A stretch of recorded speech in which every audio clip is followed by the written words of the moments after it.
Eu quero usar para a nossa meditação um texto das Escrituras, que está no livro de Hebreus, capítulo 12, e o versículo 1. Eu vou ficar somente com a parte A do versículo, para a nossa meditação e reflexão, mas nós vamos ler todo o versículo 2. Diz assim o versículo 2: mantenhamos o olhar firme em Jesus, o líder e aperfeiçoador de nossa fé. Por causa da alegria que o esperava, ele suportou a cruz, sem se importar com a vergonha. Agora, ele está sentado no lugar de honra, à direita do trono de Deus. Mas eu quero ficar só com esta parte. Mantenhamos o olhar firme em Jesus. Meu irmão, já escrevera João Filson Soren, este que foi, na verdade, para nós os batistas, um pastor e um inólogo. E ele escreve a seguinte poesia, refletida no número 579 do nosso cantor cristão. Ele escreve da seguinte forma: olhando para Cristo, grande autor da salvação, prossigo, pois avisto soberano galardão. Que maravilha! Olhando para Cristo é uma expressão bastante simples. Se nós pararmos, não tem palavras difíceis, mas é uma expressão rica em seu conteúdo e cheia de alimento para o nosso pensamento. Olhando para Cristo, eu costumo dizer que é revelador, pois olhar para Cristo identifica um verdadeiro cristão, revela o caráter do cristão. Olhar para Cristo é o segredo de correr com sucesso uma corrida que nos leva ao céu. Pois o cristão é aquele que sempre olha para Cristo. O cristão é aquele que canta sem nenhum tipo de limitação. Não olha as circunstâncias, não. Ele não vive pelas circunstâncias. Ele não vive, meu irmão, dito de outra forma, olhando para Cristo, é uma maneira de você começar bem a sua jornada cristã. Por isso que eu te perguntei inicialmente o que te traz aqui. Se seu olhar estar em Cristo, você começou bem. Olhar para Cristo é a maneira de nós prosseguirmos bem, prosperamente. Olhar para Cristo é a maneira de nós terminarmos bem a nossa jornada de vida e de fé. E diga-se de passagem, o segredo está em terminar bem. Tem muita gente que até começa bem, mas do meio para o final é um desastre. Porque tira o olho de Jesus Cristo, coloca nas suas circunstâncias, coloca no momento de tensão da sua vida, e aí se desespera, e aí começa a atrapalhar tudo, esquece, perde o rumo, por isso perde na sua jornada. Olhar para Cristo é o segredo que os profetas tinham, que os patriarcas tinham, que os apóstolos mártires tinham. Olhar para Cristo é o segredo dos primeiros cristãos, dos reformadores. Olhar para Cristo é o segredo da igreja perseguida em toda a terra, em todas as eras. Eram homens e mulheres que olhavam para Cristo. Por isso, a fé chegou até nós. Por isso, hoje nós temos aqui a condição de cultuar e louvar o Senhor, porque alguém antes de nós, olhando para Cristo, prosseguiu. A despeito de circunstâncias à sua volta, prosseguiu. Por isso, meus irmãos, se nós desejamos ser salvos de verdade, nós devemos começar a fazer uma pergunta a nós mesmos. Aonde estão indo os nossos olhares? Aonde está o nosso olhar? Nós estamos olhando para Cristo, para Jesus. Porque tirar os olhares de Jesus é a sentença para o fracasso. É a sentença para viver uma idolatria ou uma egolatria. É a sentença para se familiarizar com a cultura decaída. Meu irmão, como você pode olhar para Cristo hoje? Talvez você me pergunta. Talvez você me pergunte, já que a Bíblia diz, no Atos capítulo 1, 9 em diante, de que Jesus foi assunto ao céu, e está sentado à direita do Pai, como posso hoje olhar para Cristo? E a resposta para essa pergunta é só uma: você deve olhar para Cristo pela fé. A verdadeira crença do coração é o olhar, é o sentido do olhar. Por isso é que a Bíblia diz, se o seu olhar, se os seus olhos te fazem pecar, arranque-os. Aí está o segredo que o escritor está aqui fazendo referência aos hebreus. É que a fé é o olho da alma do cristão. É por isso que ele diz, mantenhamos o nosso olhar firme em Jesus. A propósito, para deixar um pouco mais claro na sua mente o que eu quero dizer. Números capítulo 21, versículo 4 até 9, diz que Moisés, ele levanta a serpente de bronze no deserto, e todos aqueles que foram picados pela serpente, se olhassem para aquela serpente levantada, eles eram imediatamente curados. Não estavam tocando pelos olhos da fé, eles estavam olhando a solução. Nós devemos olhar para Jesus com confiança, com segurança, com dependência e com expectativa.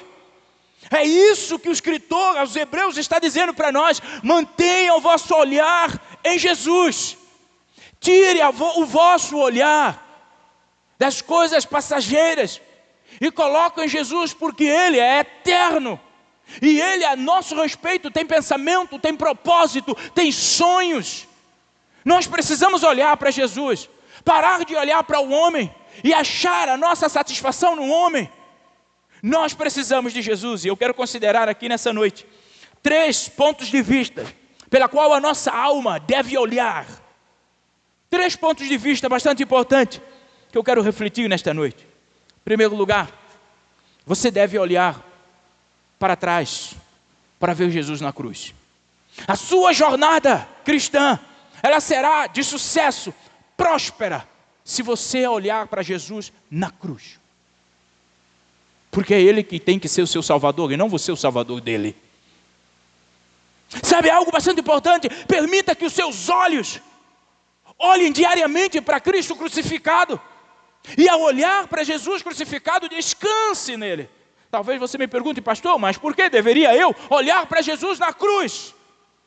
É porque na cruz, se você não tirar os seus olhos de lá, você verá o Filho amado de Deus sofrendo, sem necessidade, sangrando.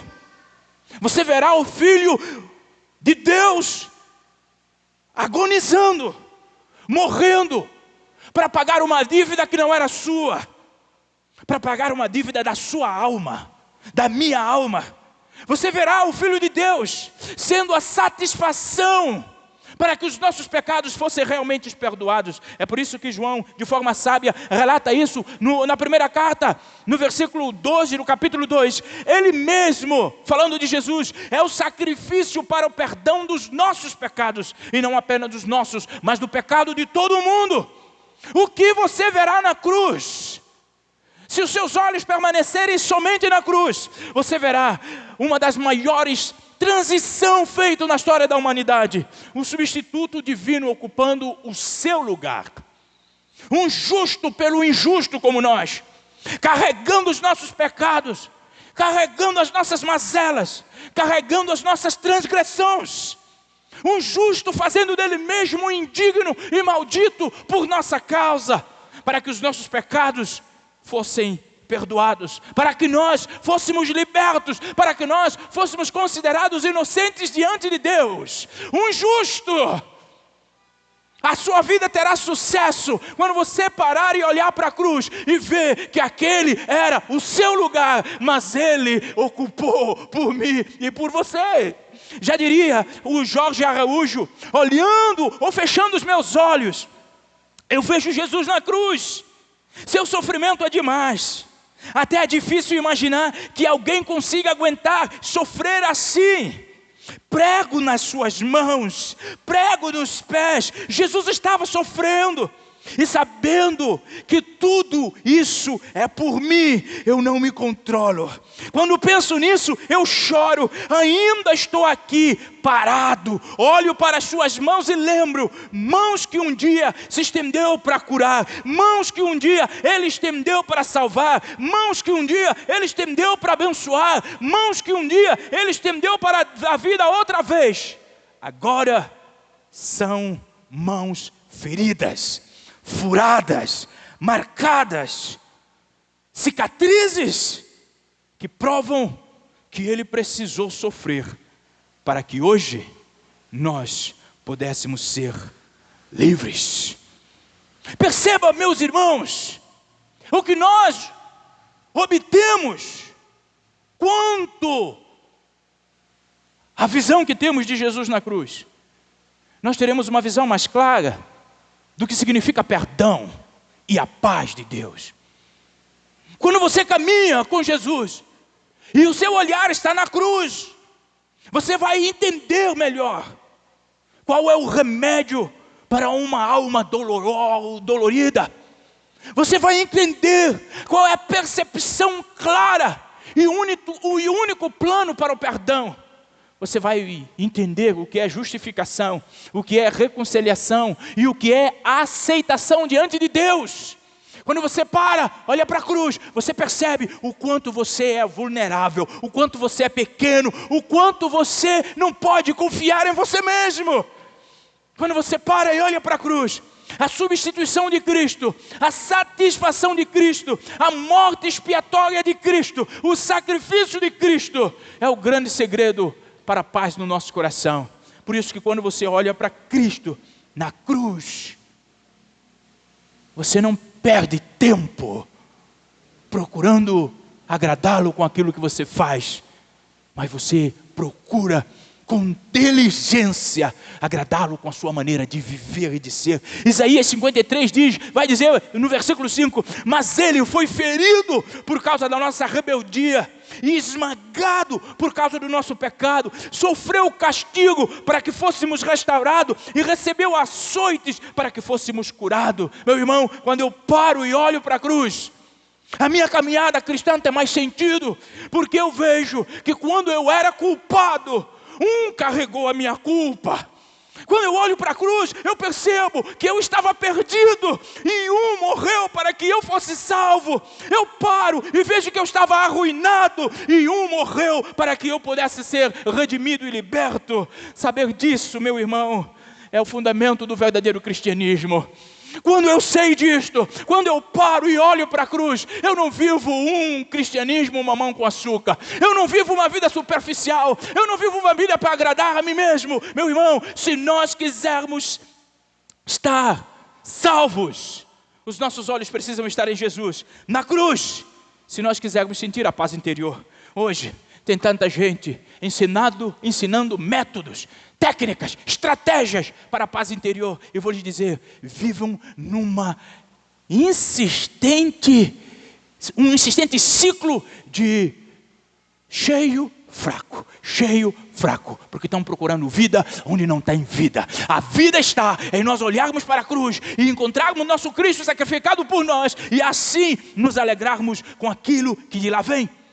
Se você tirar os olhos de Cristo, meus irmãos, e colocar os olhos em você mesmo, nós nunca veremos de ser confortáveis, porque nós somos falhos, nós somos pequenos, nós não somos confiáveis. Se você colocar os seus olhos nas suas próprias ações, na sua vida, se você colocar o seu próprio olho no seu arrependimento, se você colocar os seus olhos na sua própria moralidade, se você colocar o seu olho na sua própria vinda à igreja, se você colocar os seus olhos na sua própria leitura da Bíblia, a oração, ou talvez se você colocar os seus olhos na sua própria esmola ou caridade, meu irmão, você está perdido, porque tudo isso se torna uma massa de imperfeição. É por isso que não é pelas obras que nós somos salvos, é pela graça, é o sacrifício de Jesus. Por vezes fazemos, gloriamos do que fazemos, mas tudo imperfeição.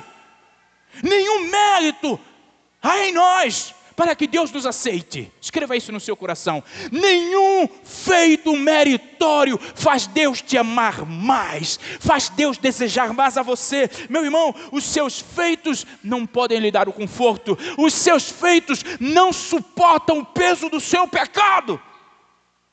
Os seus feitos não poderão suportar o olhar prescrutador de Deus no dia do juízo. Percebe o quanto isso é sério? Queridos, nesta noite, o meu encorajamento para você é: não descansa em nada além de Cristo crucificado e a expiação que Ele fez por nós no Calvário. Não descansa absolutamente nada que você possa fazer, achando que isso vai te dar algum tipo de privilégio diante do Senhor. Somente o Cristo crucificado, Ele é o caminho da paz. Olhe firme para Jesus na cruz e não dê ouvidos àqueles que querem persuadi-lo a procurar outros lugares. Hoje, o inimigo tem usado muita gente para desmotivar os outros, até dentro da igreja. Até dentro da igreja, o inimigo usa os mais fracos para desanimar os outros. Mas olha, irmãos, vocês que estão aqui nesta noite, não permitem, não deem ouvido à conversa que não te aproxima mais de Deus. Apocalipse 1:5 vai dizer: Jesus Cristo, Ele é a testemunha fiel destas coisas. O primeiro a ressuscitar dos mortos e o governante de todos os reis da terra. Toda a glória seja aquele que nos ama e nos libertou dos nossos pecados por meio do seu sangue. Percebe? O único digno de aceitação, de confiança é Jesus. Se você quer ser salvo, agarre-se a Jesus. Abra mão de tudo, inclusive de você mesmo. Deixe que o seu primeiro olhar, deixe que o olhar da sua alma seja encaminhada para Jesus. Olhar para trás, olhar para Jesus. Olhe para Jesus na cruz. Perceba os seus pecados e olhe para si mesmo e diga: era o meu lugar. A cruz era o meu lugar. Foi por mim. E agora, veja como você trata esse Jesus. Veja como a sua vida prioriza esse Jesus.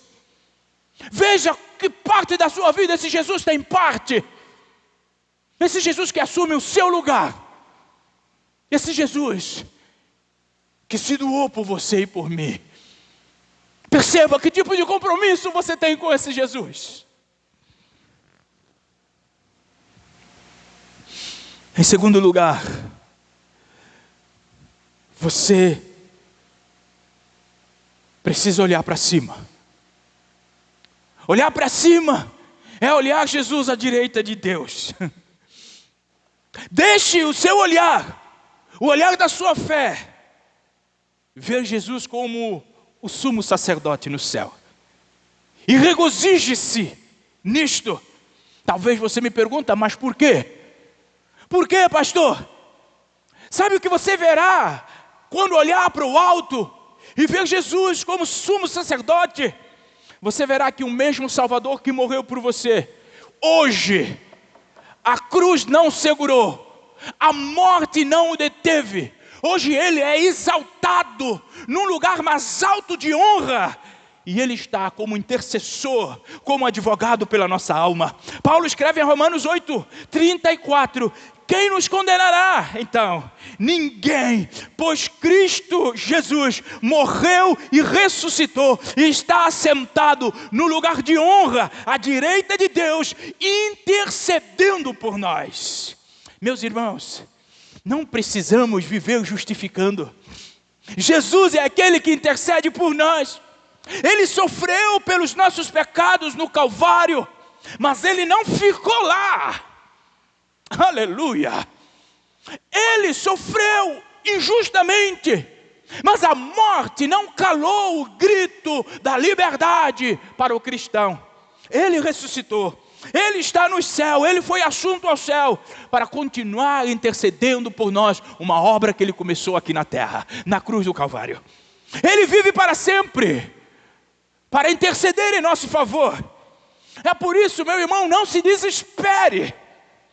A situação está cinzenta para você?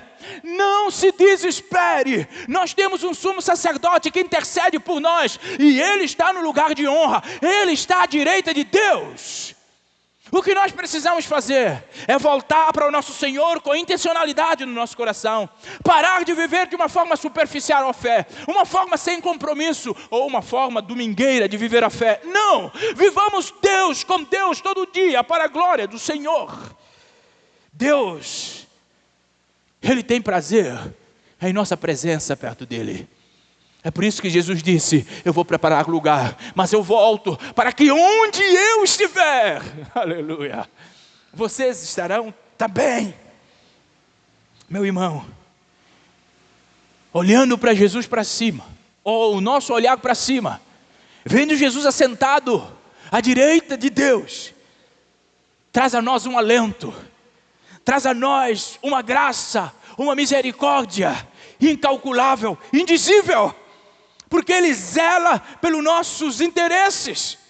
E Ele zela com um olhar que não dorme, que não tosqueneja. É por isso que o salmista disse, o protetor de Israel não cochila, nem dorme. Se Jesus fosse igual a alguns que andam cochilando no banco da igreja, a gente estava mais ou menos perdido. Mas Ele não cochila, Ele não dorme. O seu olhar está atento em todos os lugares. E isso para nós precisa ter dois sentidos, tia Eude. O primeiro sentido é que nós jamais haveremos de estar sozinhos. O seu olhar está conosco em todo lugar. Mas o segundo sentido é de desafio. De que tudo aquilo que a gente fala, tudo aquilo que a gente pensa, tudo aquilo que a gente diz, tudo aquilo que a gente pega, tudo aquilo que a gente deixa descer para o nosso coração, Ele sabe. Isso é perfeito. Isso é perfeito. Meu irmão, Jesus está sempre pronto para mim e para você.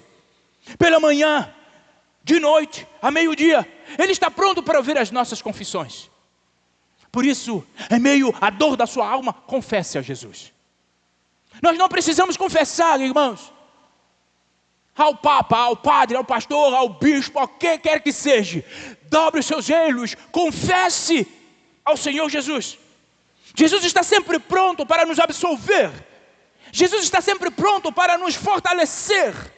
Jesus está sempre pronto para nos ajudar nas nossas provações e guiar-nos. Jesus está sempre pronto para nos sustentar. E Jesus está sempre pronto para nos ajudar a perseverar na nossa jornada até chegarmos à casa do Pai. Aqui não é nossa casa. Não queira ser elogiado, ser engrandecido aqui, porque aqui não é nossa casa. Conta-se que o missionário e a sua esposa, ingleses, doaram toda a sua vida no campo missionário. E já perto da sua meia-idade, entenderam de Deus a necessidade de retornar por causa da sua saúde que já estava fragilizada. E naquele dia, eles pegaram um barco rumo à Inglaterra. Só que no mesmo barco estavam altas autoridades do governo inglês. E quando chegaram no porto, no cais, eles viram um grande movimento, com fanfarras, com bandas, tocando. O esposo virou para a esposa e falou, oh minha amada, que regozijo, que alegria. Os irmãos prepararam uma recepção fantástica para nós. Os irmãos vieram nos buscar depois de tanto tempo que estamos aqui na missão. Só que normalmente quem viaja com autoridade sabe que quando você viaja, quer no barco ou no avião, o primeiro a descer do avião e o último a subir são as autoridades. Então, eles ficaram por últimos e as autoridades desceram. Só que toda a banda, toda a fanfarra foi seguindo as autoridades. E quando chegou a vez deles descerem no barco, o esposo olhou para a esposa e falou, cadê? Cadê a festa? Cadê a recepção? Ele chegou em casa largou a Bíblia do lado, fechou-se no quarto e disse para a esposa: eu não quero ir mais na igreja. Não vou mais na igreja. Os irmãos são ingratos. Os irmãos são ingratos. Passamos tanto tempo na missão. Chegamos agora, nem pastor para ir nos receber. Nenhum irmão foi nos receber. A esposa, sábia mulher, ela olha para ele e diz assim: meu filho, por que você está desesperado? Por que você está angustiado? Porque não recebeu uma recepção. Sabe por que você não recebeu uma recepção? Porque nós ainda não chegamos na nossa casa. Porque nessa terra não é nossa casa. Meu irmão, todo cristão que procura ser agradado nessa terra, meu irmão, tem algum defeito de fabricação inicial. Ele não sabe que essa terra não é nossa. Nós estamos de passagem. A nossa casa é a morada com o nosso Senhor. Por isso, meu irmão, se você está passando pelo tempo de desespero, de angústia, de ingratidão, ei, olha para cima. Para de olhar para dentro, para baixo. Para de olhar para o seu coração. Para de olhar para o seu umbigo. Olha para cima. O conforto vem de cima. O conforto para a nossa batalha, força para a nossa batalha vem de cima. Como é bom saber que aqui não é nossa casa. Como é encorajador saber que aqui não é nossa casa. Eu vivo aqui sem expectativa nenhuma aqui. O que Deus quiser que aconteça, aconteça para a glória do nome dEle. A minha expectativa está no dia que o meu Senhor vier me buscar. Como é animador saber. Isaías 41:10 vai dizer: por isso não tema, pois estou com você. Não tenha medo, pois eu sou teu Deus. Como é, meu irmão, fortalecedor saber que nós não estamos sozinhos. Que nós nunca fomos negligenciados. Por vezes as pessoas pensam: ninguém falou nada, ninguém me deu nada. Como até eu mandei eu vi um desenho falando, já está aproximando o Natal, até mandei para a dona Lica, está aproximando o Natal, ninguém não está perguntando meu número de camisa, meu número de calça, meu número de sapato, ninguém está perguntando nada, e já está chegando o Natal. Meu irmão, não viva aqui com a expectativa nisso aqui, porque isso aqui é passageiro, meu irmão. Coloca a sua expectativa no céu. Para de viver a sua vida para ser reconhecido aqui nessa terra. Porque se você for reconhecido aqui, será como fariseu. Já tem tudo o que precisa, no céu não terá mais nada. Se é que entrará. Hoje, infelizmente, é gritante a ignorância por parte dos cristãos quanto ao ofício sacerdotal de Jesus. Os cristãos se desesperam por tudo e por nada. O cristão perde do olho de que Jesus é seu intercessor. O cristão perde do seu olhar que Jesus intercede por nós, está nos advogando. Não, os cristãos hoje confiam mais no carro, no cavalo do que em Deus. Confia mais no poder político do que em Deus. Confia mais na sua esbeira do que em Deus. Ignora brutalmente o sacrifício sacerdotal de Jesus. Já diria o brilhante teólogo inglês Joe Owen, que não havia o ofício de Cristo que Satanás odiasse tanto quanto o sacerdotal. E nenhum que ele, Satanás, trabalhasse tão intensamente para obscurecer no olhar do cristão. Isto é uma plena verdade. Hoje em dia nós não estamos mais confiando em Deus. Nós começamos mais a confiar nos homens, tia Eude. Se nós quisermos alguma coisa, nós vamos para onde?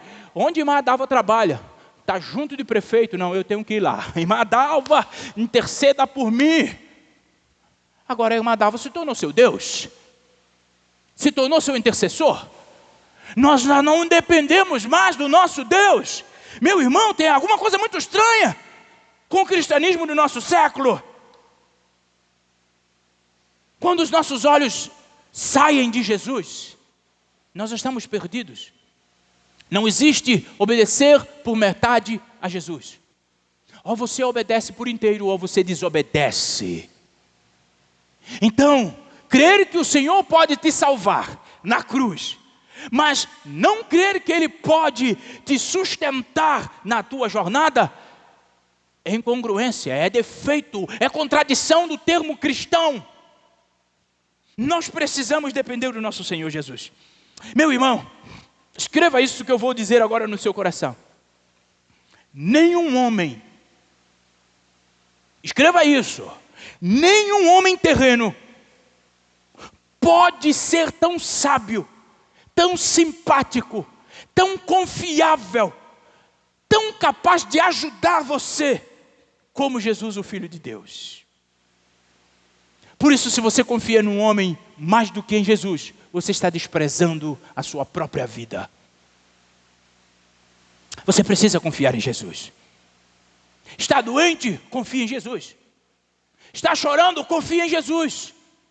Está trêmulo? Confia em Jesus. A esperança parece que está meio... Confia em Jesus. Não está vendo luz no final do túnel? Confia em Jesus.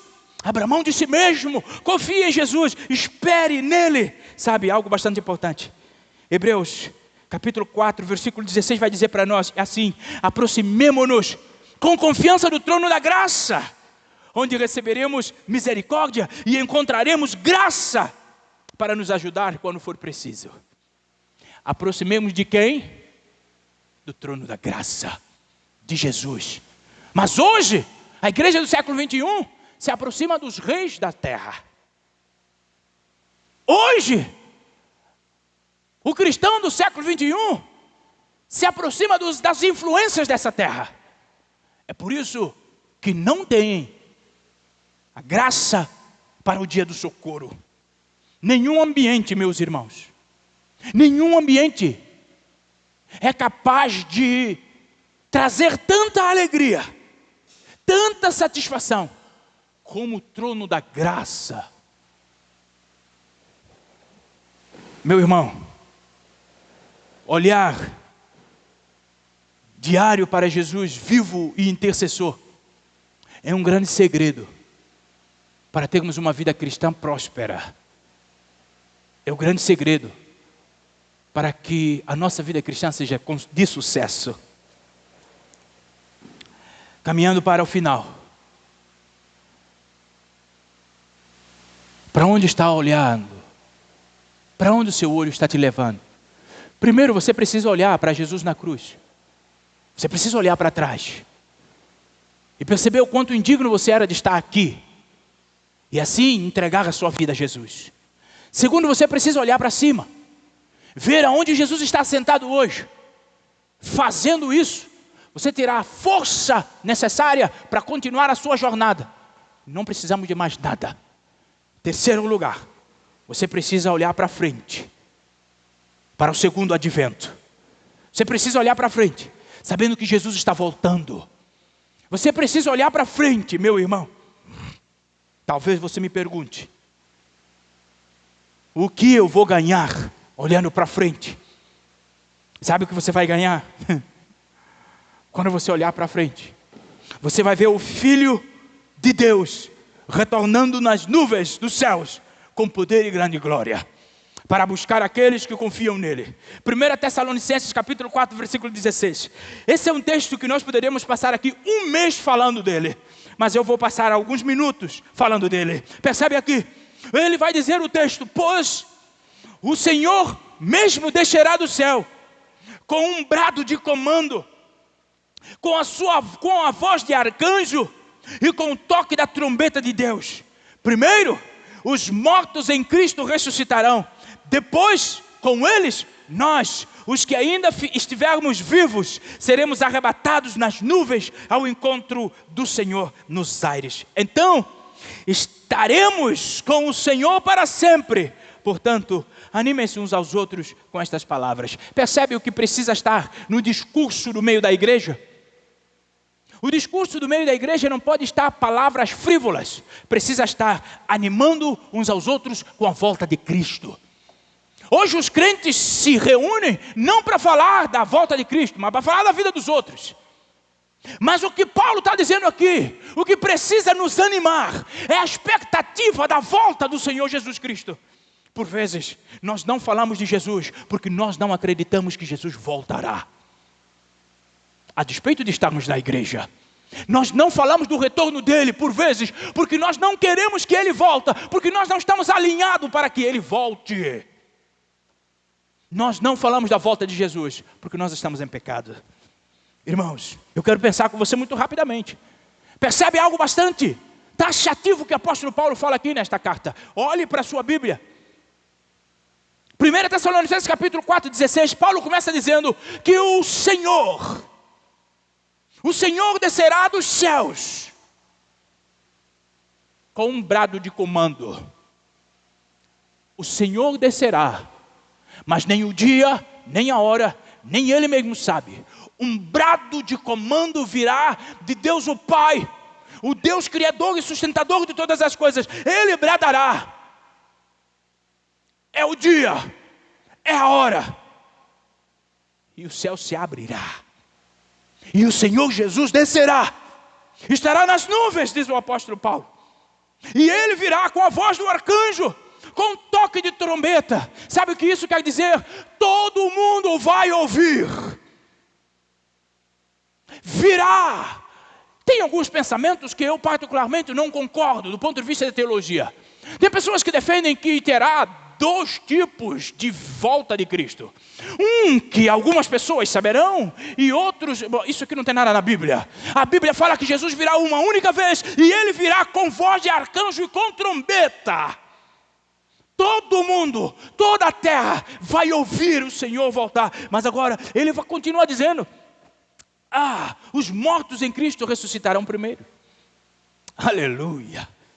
Famílias reunirão novamente.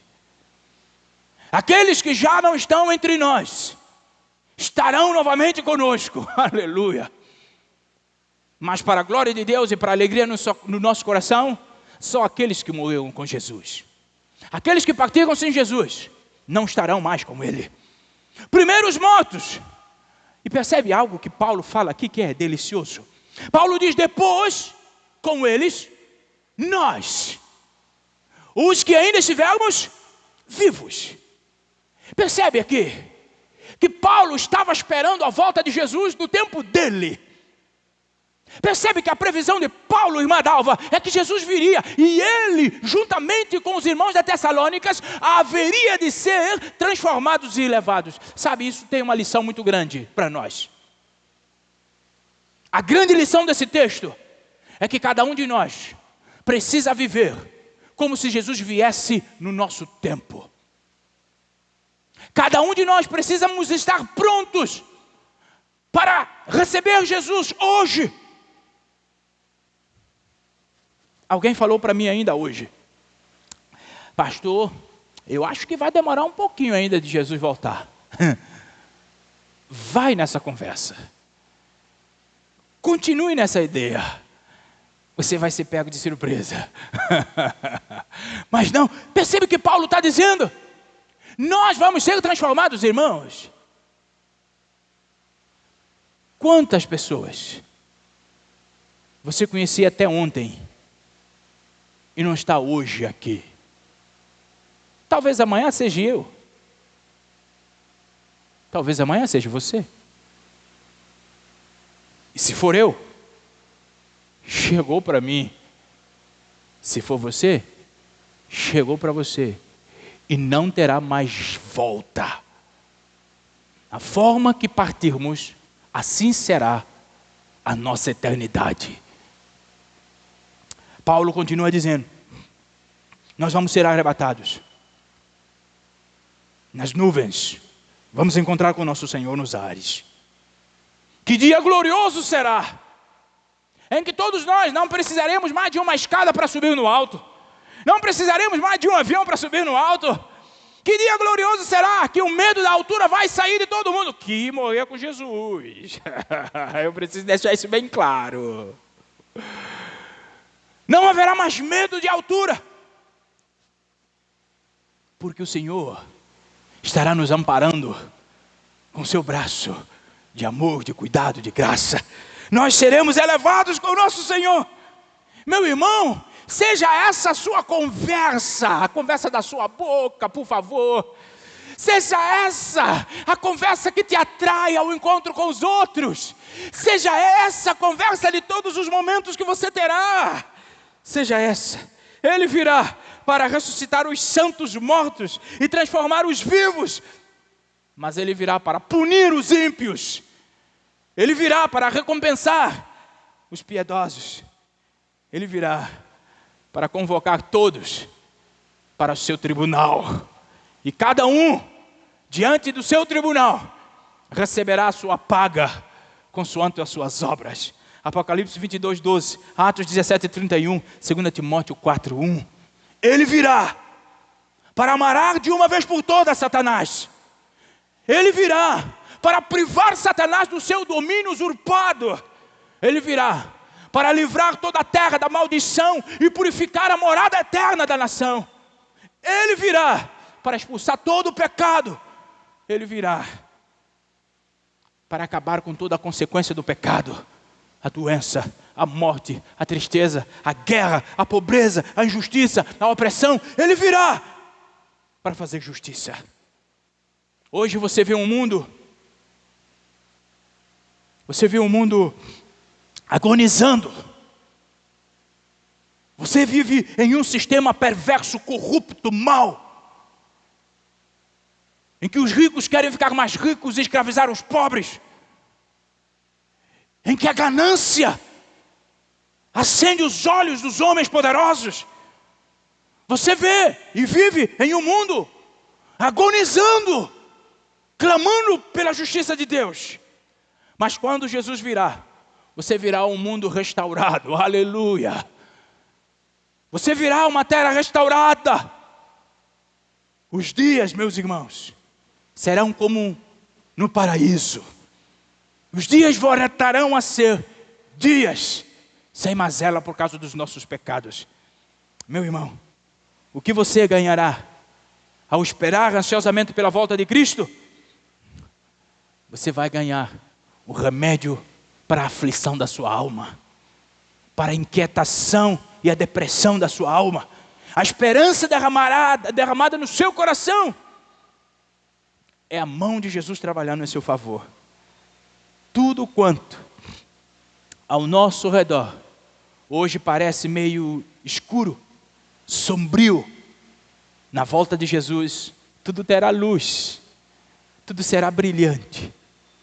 Por isso, o meu encorajamento para você nessa noite é: espere no Senhor. Tira os seus olhos de você e coloque no Senhor.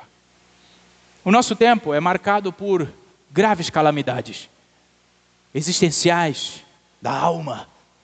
A nossa sociedade é marcada pela ansiedade, pelo suspense universal, com a preocupação do futuro. Você olha para todos os jornais, a conversa é a mesma. Há uma inquietação quanto ao futuro do mundo e do Brasil muito particularmente. Ontem ainda escutava um podcast sobre a vida financeira do Brasil. E os entendidos estavam falando sobre a preocupação que tem para o próximo ano de 2025. Com a saúde financeira do Brasil. Há uma preocupação. O Estado está preocupado, até a igreja se preocupa. Ninguém sabe o que vai acontecer no próximo ano. A expectativa, ou na verdade, o que se prevê, é que não será tempo bom. Por todos os lados, a inquietação, a anarquia. Basta olhar hoje para a Síria. Há uma anarquia instalada naquele lugar, em que os rebeldes tomam poder, o presidente está a monte, o povo está desesperado, as nações estão assim. Ilegalidade, inquietação, inveja, ciúmes, desconfiança no meio do povo, descontentamento. As pessoas estão descontentas até com Jesus, por causa das suas vidas e das suas escolhas que fizeram. Meu irmão, tudo aquilo que ligava a sociedade, amigo Paulinho, algum tempo atrás, caiu numa bancarrota. Até mesmo o sistema das Nações Unidas, hoje é decretado falência. Não se respeita mais nem as Nações Unidas, porque na verdade não há perspectiva nenhuma. Mas, para nós que somos cristãos, precisamos encarar todo esse movimento que está acontecendo como cumprimento de uma profecia que próprio Jesus disse. Lucas 21, Jesus disse assim, a partir do 25: haverá sinal no céu, na lua e nas estrelas, e toda a terra angústia das nações, com perplexidade, o mar e as ondas rugindo, os corações dos homens desmaiarão de pavor, de terror, e pela expectativa das coisas que estão vindo sobre a terra, porque os poderes dos céus serão abalados. Jesus já disse isso, e hoje nós estamos vendo. A minha pergunta para você é: vai continuar brincando de cristão? Em todos os lugares, os nossos olhos estão vendo o que Jesus já houvera prometido que haveria de acontecer, e depois ele viria. Mas o cristão verdadeiro, em meio a todo esse alarme, o cristão verdadeiro encontra conforto, encontra esperança, porque ele anseia pela volta de Cristo. Ele sabe que no mundo não está meu lar, aqui não posso descansar. O cristão que procura descansar aqui, meu irmão, terá grande surpresa. Dito de outra forma, o cristão que lê a Bíblia, o cristão que acredita na Bíblia e que usa ela como a única regra de fé e prática, ele não se desespera por nada que está acontecendo nos nossos dias, porque ele não espera nada do governo, ele não espera nada da sociedade. Ele sabe que não é reformas ou leis do governo que vai trazer satisfação a nenhum tipo de humanidade. Por vezes nós caímos numa confusão na nossa mente quanto ao nosso cristianismo, que nós colocamos Deus em ponto de colisão com a sua própria palavra. Se Deus disse pela boca de Jesus que haveria aflição, descontrole, e aí a gente acha que agora um homem iluminado vai trazer paz para o país. Tem qualquer coisa de muito errada com a nossa fé.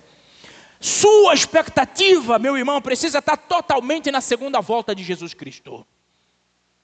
A nossa expectativa precisa estar continuamente na esperança bendita da volta do Senhor, pois é lá que nós encontramos a calma para o nosso coração.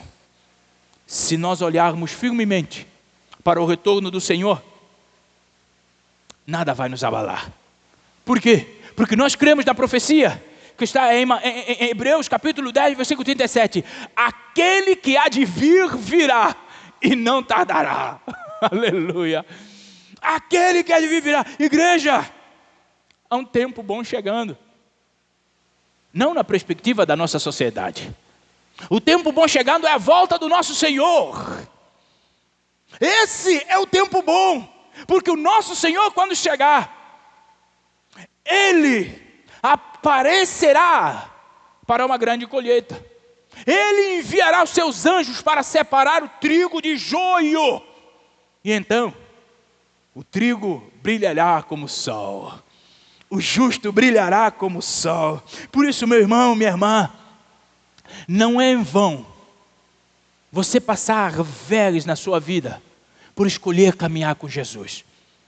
Não é em vão você ser rejeitado pela sociedade, porque você faz a opção de caminhar pelos princípios bíblicos.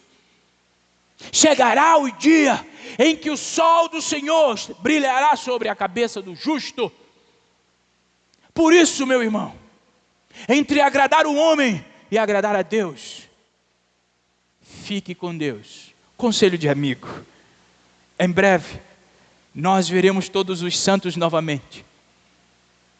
Aqueles que hoje nós cantamos e lembramos de forma saudosa, se partirem ou se partiram com Jesus, e se nós permanecermos com Jesus, nós vamos nos encontrar novamente. Oh meu Deus, aqueles que dormem com Jesus, Deus trará. Feliz é aquele que acredita na segunda volta de Jesus. Feliz é o homem que pode olhar para frente e viver a sua vida para Jesus. Para terminar, eu quero lembrar para você dos 3 olhares que você precisa alimentar a sua alma enquanto caminha esperando Jesus. O primeiro olhar é o segredo para você ter paz na sua consciência. olhar para trás e perceber que não há nenhuma paz fora de Jesus Cristo. Nenhuma paz, a menos que olhemos a cruz de Cristo, porque é lá que o nosso pecado foi perdoado, é lá que a nossa inquietação encontrou a calma. Por isso, procurar paz fora de Cristo é simplesmente um fracasso. Segundo olhar, que você precisa alimentar a sua alma enquanto caminha para Jesus. O segundo olhar é o segredo de força diária e real. É o conforto para a sua caminhada. Por quê, irmãos? Porque é pouco sólido você colocar a sua esperança em você mesmo ou num homem igual a você. É pouco sólido. Na verdade, a menos que nós olhemos para cima e entendamos Jesus como nosso intercessor e confiemos totalmente nele, nós estamos perdidos. E o terceiro e último é olhar que você precisa alimentar a sua alma. É o segredo da esperança brilhante que alegra em um mundo escuro. Em um mundo tão torto quanto o nosso, a única forma de viver alegre é colocar os nossos olhares no segundo advento de Jesus. Num mundo tão perigoso, está perigoso viver na terra. A única forma de você viver na terra sem arrependimentos é com a expectativa da volta de Jesus. Nenhuma perspectiva brilhante não existe, a menos que nós olhemos e aguardemos a volta de Jesus. Eu quero terminar fazendo uma pergunta para você. O que você está buscando para a salvação da sua alma?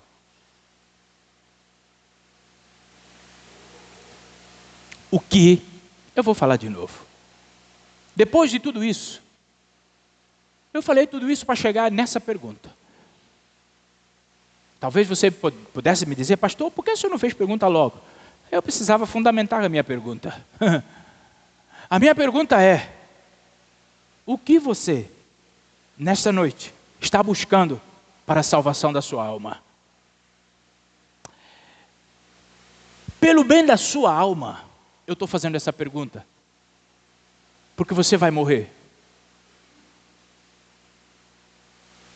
Sabe o que vai acontecer depois com a sua morte? Juízo.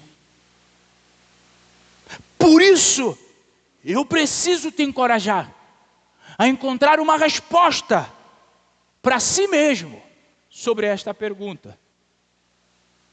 Quem será o Salvador da sua alma? Não é retórica. É provada na forma com que você vive, com que eu vivo.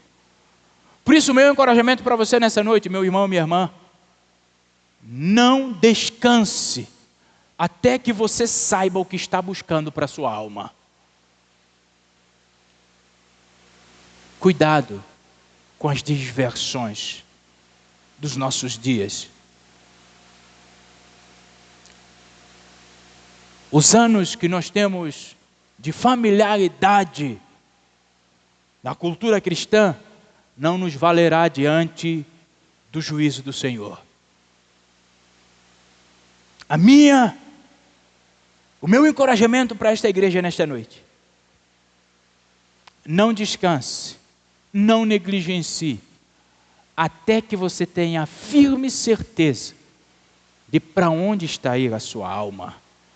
Mas eu quero te ajudar a dar esta mesma resposta para ti, através de alguns textos bíblicos. Primeiro, Atos 3,19 diz, arrependei-vos e convertei-vos, para que o vosso pecado seja apagado. Dito de outra forma, só há perdão do pecado se houver arrependimento e conversão. Hoje pode ser a noite da sua conversão. Hoje pode ser a noite do seu arrependimento, se você entender isso como vital. Segundo texto que eu quero deixar para a sua meditação, Efésios 5,14. Desperta, tu que dormes, levanta-te dentre os mortos, e Cristo te iluminará. Dito de outra forma, todo mundo que não tem Jesus está morto em seus delitos e pecados. E aí você pergunta para mim, como eu sei que eu estou em Cristo Jesus? Gálatas capítulo 5, 22 em diante. se rever dentro daquilo, você vai saber se está com Jesus ou não. Terceiro texto que eu quero deixar para a sua meditação. Lucas 13, 24. Esforcem-se, e eu gosto dessa palavra, esforcem-se para entrar pela porta estreita. Por quê? Porque ela vai ser fechada. A porta estreita vai ser fechada. O mestre vai fechar da mesma forma que ele fechou a porta da arca. E muitos, naquele dia, entraram em desespero quando a porta estreita fechar. Hoje nós queremos viver um cristianismo, Paulinho, de tudo livre. Eu faço o que eu quero, da forma que eu quero, quando dá. Nenhum compromisso com a verdade de Cristo. Caminho estreito ninguém quer. Mas a porta larga também é uma opção. Continua sendo uma opção. Sabe o que é mais doloroso? É quando alguém está na porta larga achando que está no caminho estreito. Mas há um último texto que eu quero deixar para a sua meditação. Isaías 55, 6. Buscai o Senhor enquanto se pode achar. Invocai-o enquanto está perto. Meu conselho para vocês nesta noite é: continuem olhando para Jesus. Por quê, irmãos? Nós precisamos olhar para Jesus. Olhar para Jesus pela fé vai te fazer terminar vendo Jesus em sua glória e viver com Jesus para sempre. Só há uma forma de você viver com Jesus na glória para sempre. É hoje começar a olhar para Jesus.